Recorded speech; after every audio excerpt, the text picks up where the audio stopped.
10월 17일 새벽 기도의 말씀입니다.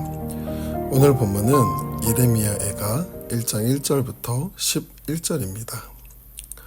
슬프다 이 성이여, 전에는 사람들이 많더니 이제는 어찌 그리 적막하게 앉았는고.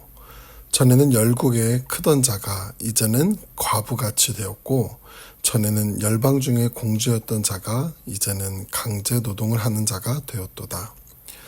밤에는 슬피 우니 눈물이 뺨에 흐르며 사랑하던 자들 중에 그에게 위로하는 자가 없고 친구들도 다 배반하여 원수들이 되었도다. 유다는 환난과 많은 고난 가운데 사로잡혀 갔도다.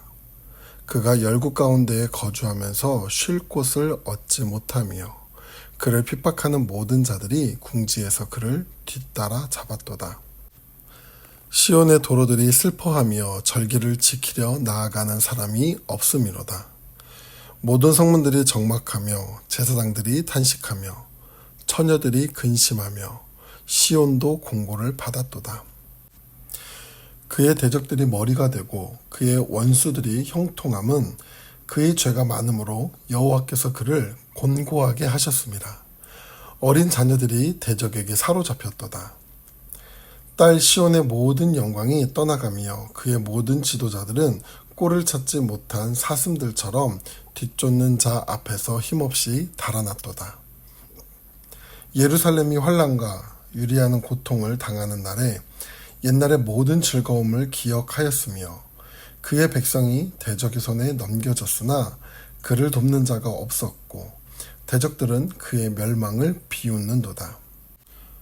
예루살렘이 크게 범죄함으로 조소거리가 되었으니 전에 그에게 영광을 돌리던 모든 사람이 그의 벗었음을 보고 업신여기며 그를 탄식하며 물러가는도다. 그의 더러운 것이 그의 옷깃에 묻어 있으나 그의 나중을 생각하지 아니하며 그러므로 놀랍도록 낮아져도 그를 위로할 자가 없도다. 여호와여, 원수가 스스로 큰 채 하오니 나의 환난을 감찰하소서. 대적이 손을 펴서 그의 모든 보물들을 빼앗았나이다. 주께서 이미 이방인들을 막아 주의 성회에 들어오지 못하도록 명령하신 그 성소에 그들이 들어간 것을 예루살렘이 보았나이다. 그 모든 백성이 생명을 이으려고 보물로 먹을 것들을 바꾸었더니 지금도 탄식하며 양식을 구하나이다. 나는 비쳐나오니 여호와여, 나를 돌보시옵소서. 아멘. 오늘부터 예레미야 애가 말씀을 함께 나눠봅니다. 본서는 그 저자가 누구인지에 대해 드러내고 있지는 않지만 전통적으로 그 저자를 예레미야로 보고 있습니다. 우리는 예루살렘 성의 함락과 이스라엘의 멸망을 애통한 심정으로 바라보는 예레미야의 마음으로 본서를 묵상하시기를 바랍니다. 예레미야 애가에서 애가라는 단어는 슬픔의 노래라는 뜻을 갖는데 예루살렘과 이스라엘의 멸망의 과정을 바라보며 예레미야 선지자가 겪은 슬픔과 애통의 마음을 고스란히 담고 있는 책이 바로 예레미야 애가입니다. 예레미야 애가는 전체 5장으로 기록되어 있는데 1장부터 4장까지는 애가가 시 형식으로 기록되어 있고 마지막 5장은 산문 형식으로 기록되어 있습니다. 그리고 기록된 형식을 조금 더 자세히 보면 재미있는 특징을 볼 수 있는데 1장부터 4장까지를 보면 1장, 2장이 22절, 3장이 66절, 4장이 22절로 되어 있습니다. 이러한 기록 형식을 답관체라고 하는데 히브리 문학의 표현 방법 중 하나로서 각 절의 첫 글자를 히브리 알파벳 순서에 따라 배열해 글을 쓰는 방식인데 각 장이 22절의 틀을 가지고 있는 이유는 히브리 알파벳이 22자로 되어 있기 때문입니다.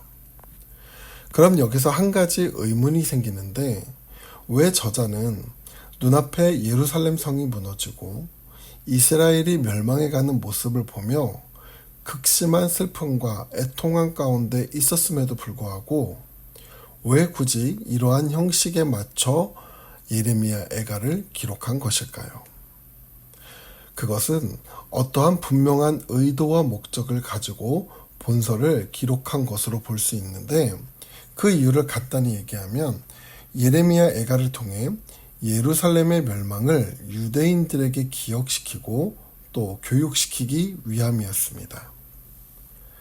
그럼 예레미야가 보고 겪은 예루살렘과 이스라엘의 슬픔과 애통의 모습은 무엇이었을까요? 먼저 바벨론이 예루살렘 성벽을 포위한 후 고립된 성 안에서의 생존은 극단적으로 어려워졌는데, 무엇보다 굶주림 때문에 자기 아이들을 잡아먹는 상황까지 갔었습니다.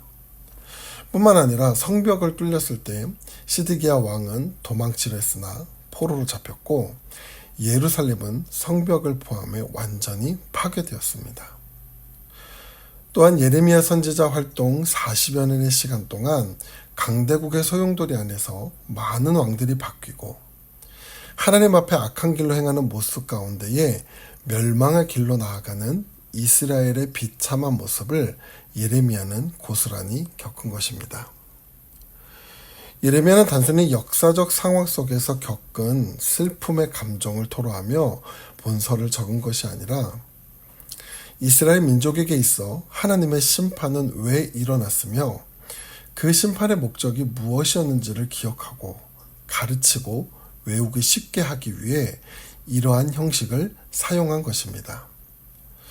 예레미야는 선지자로서의 활동한 시간 동안 성전이 철저히 무너지고 유린당하는 그 모습을 목격하고 나라를 잃은 상황 가운데 극심한 슬픔에 잠겨 있었을 수도 있지만, 그 슬픔의 근본 원인과 뼈저린 과거의 아픔을 후대에게 물려주면 안 된다는 그 결단과 사명감으로 지금의 슬픔을 기록한 것입니다. 이제 이러한 배경을 가지고 예레미야 애가를 함께 묵상해 보려고 합니다. 오늘 우리가 읽은 1장 1절부터 11절을 보면 하나님의 심판을 받아 폐허가 된 예루살렘의 참담한 현실과 그들의 뒤늦은 후회와 탄식을 묘사하며 예루살렘의 처량한 모습에 대해 노래하고 있습니다.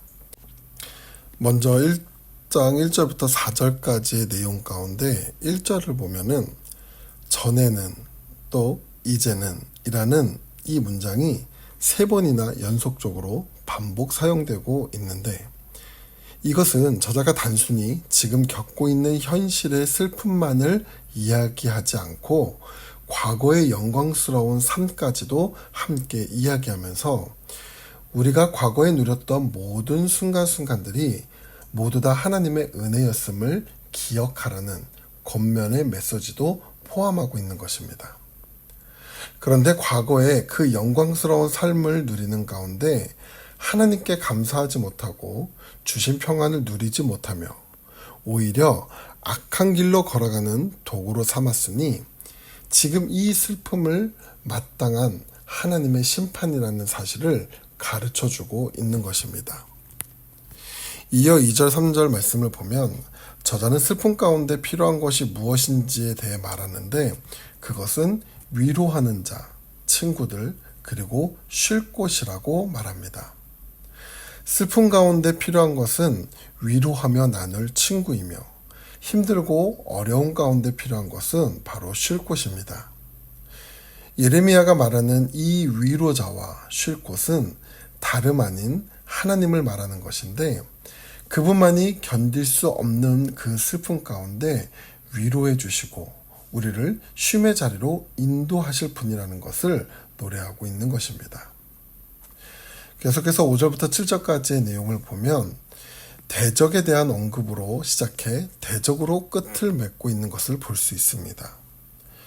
이스라엘이 대적들에게 짓밟히고 원수들이 그들을 억압하게 된 것은 원수들이나 대적들의 세력이 더 강해져서가 아닙니다. 그것은 이스라엘 백성이 죄에 빠져 하나님을 떠나 악한 길을 걸었고 이에 대적들을 통해 심판하신 것입니다. 이것은 하나님이 이스라엘을 버리신 것이 아니라 이스라엘이 하나님을 떠나버렸기 때문에 이 모든 환난과 재앙을 감당할 수밖에 없었던 것입니다. 이런 심판 가운데 이스라엘 백성은 어떤 모습을 갖게 되나요? 6절을 보면 처녀 시온이라는 표현이 나오는데 하나님의 정결한 신부로서의 예루살렘을 가리키는 시적 표현입니다. 이렇게 정결하고 아름답던 신부와 같았던 이 예루살렘은 거룩하신 하나님께서 임재하신 성전이 있는 것으로 영광이 넘쳐났었으나 이스라엘 백성들의 죄악으로 더럽혀졌고 하나님께서는 부정해진 그곳에 더 이상 머무를 수 없었고 이제 하나님이 떠난 예루살렘은 그 모든 영광과 아름다움을 잃어버리고 초라하고 삭막한 곳이 되어버린 것입니다. 이어 7절부터 9절까지의 내용을 살펴보면 예루살렘은 과거의 영광을 기억하면서 그들이 죄악으로 인해 멸망한 현재의 상황을 슬퍼하는데 예루살렘이 크게 범죄함으로 조소거리가 되었으니 라는 구절은 그들의 죄악이 그들의 멸망의 원인임을 분명히 나타내고 있습니다. 그런데 예루살렘은 스스로의 죄를 인정하지 않고 여전히 교만과 불순종으로 가득 차 있었으며 그 결과 하나님께서는 그들의 죄에 대한 심판을 내리신 것입니다. 예루살렘은 오랫동안 하나님께서 돌아올 기회를 받았지만 그들은 그 기회를 놓쳤습니다. 그들의 죄악은 쌓여갔고 결국 하나님의 심판이 그들에게 임하게 된 것입니다. 그들은 이제 멸망한 도시에서 고통을 겪으며 과거의 영광을 되돌릴 수 없다라는 사실을 후회하고 있는 것입니다. 이 부분을 통해 우리가 기억할 것은 죄를 저지르고도 돌이킴이 없다면 하나님의 심판을 피할 수 없다는 것입니다. 하나님은 자비로우시며 동시에 공의로우시기 때문에 죄를 지나치지 않으십니다. 우리가 죄 가운데 있을지라도 하나님께 회개하고 돌이킬 때 하나님은 우리를 용서하시고 회복시키실 준비가 되어 계십니다. 그러나 여전히 돌이킴이 없다면 그에 따른 심판이 임할 수 있음을 기억해야 합니다. 마지막으로 10절부터 11절의 내용을 살펴보면 예루살렘은 과거 번영했던 도시였지만 무너진 예루살렘은 이제 약탈의 대상이 되고 말았습니다. 성전의 물품들은 이방인들에게 빼앗겼고 성전은 더 이상 하나님을 경배하는 곳이 아닌 더럽혀진 장소로 전락해버렸습니다. 이런 예루살렘을 고통 속에서 도움을 구했지만 응답하는 자가 없었고 그들은 절망 속에서 굶주리게 되었습니다. 이런 예루살렘의 모습은 하나님이 함께하지 않는 우리의 삶의 모습을 그대로 보여주는데 하나님 없이 살아가는 삶은 결국 세상의 힘에 의해 약탈당하고 메마르게 됩니다. 또한 우리가 하나님을 떠나서는 진정한 도움과 보호를 받을 수 없음을 상기시켜 주는 것입니다. 우리는 우리의 힘으로 살아갈 수 없으며 오직 하나님께 의지할 때만이 참된 보호와 인도를 받을 수 있는 것을 오늘 말씀을 통해서 기억하시기 바랍니다. 예루살렘의 백성들은 그들이 신뢰했던 모든 것이 무너졌음을 깨닫고 그들이 필요로 했던 것은 오직 하나님이었음을 뒤늦게 깨닫게 됩니다. 사랑하는 태국 한인교회 성도 여러분, 오늘 우리가 함께 묵상한 예레미야 애가는 예루살렘의 멸망과 그로 인한 슬픔을 묘사하고 있습니다. 하나님의 백성들이 불순종과 죄악을 범했을 때 그 결과는 황폐함과 절망입니다. 하나님을 떠난 자의 삶은 세상으로부터 오는 모든 위력과 공격으로부터 무너질 수밖에 없는 것입니다. 멸망한 이스라엘의 모습을 보며 우리가 기억할 것은 믿음의 삶에 있어 하나님 말씀에 순종하는 것이 얼마나 중요한지를 다시 한번 기억하는 하루 되시기를 바랍니다. 기도하겠습니다. 능력의 하나님, 우리는 하나님의 울타리를 떠나 살 수 없는 연약한 존재들입니다. 하나님의 말씀 안에 순종하며 살아가지 못했던 우리의 모습이 돌이키게 하여 주시옵소서. 오늘 하나님 안에 살아가는 것이 은혜임을 다시 한번 기억하는 하루가 될 수 있도록 인도하여 주시옵소서. 감사드리며 예수님의 이름으로 기도드립니다.